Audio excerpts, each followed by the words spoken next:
امریکی صدر Donald Trump media سے بات کر رہے تھے۔ انہوں نے کہا کہ ایران کے ساتھ معاہدہ جوہری ہتھیاروں کے لیے دیوار ثابت ہوگا۔ امریکی صدر نے میڈیا سے بات کرتے ہوئے کہا کہ لگتا ہے موجودہ ایرانی قیادت کا رویہ مختلف ہوگا۔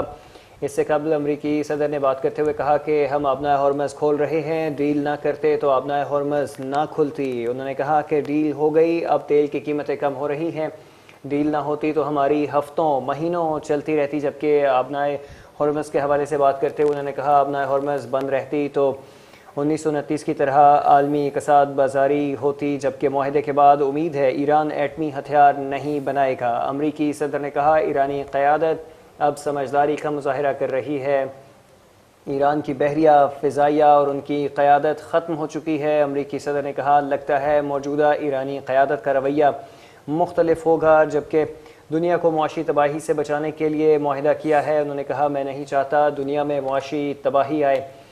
پاکستان کے ثالثی کے کردار کے حوالے سے بات کرتے ہوئے امریکی صدر نے کہا کہ پاکستان اور قطر کا شکریہ ادا کرتا ہوں، پاکستان اور قطر نے مذاکرات کے لیے بہت کام کیا۔ ساتھ ہی ساتھ امریکی صدر ڈونلڈ ٹرمپ نے کہا پاکستانی وزیر اعظم نے کہا بڑا کام ہونے جا رہا ہے، کسی کو یقین نہیں آئے گا۔ جبکہ امریکی صدر نے میڈیا سے بات کرتے ہوئے کہا کہ ایرانی قیادت اب سمجھداری کا مظاہرہ کر رہی ہے، ایران کی بحریہ، فضائیہ اور ان کی قیادت ختم ہو چکی ہے۔ انہوں نے کہا ہم چاہتے ہیں ایران ایٹمی ہتھیار نہ رکھے، دنیا کو معاشی تباہی سے بچانے کے لیے معاہدہ کیا ہے۔ امریکی صدر ڈونلڈ ٹرمپ نے کہا میں نہیں چاہتا دنیا میں معاشی تباہی آئے، G7 ممالک خوش ہیں، ہم نے ایران سے معاہدہ کر لیا ہے۔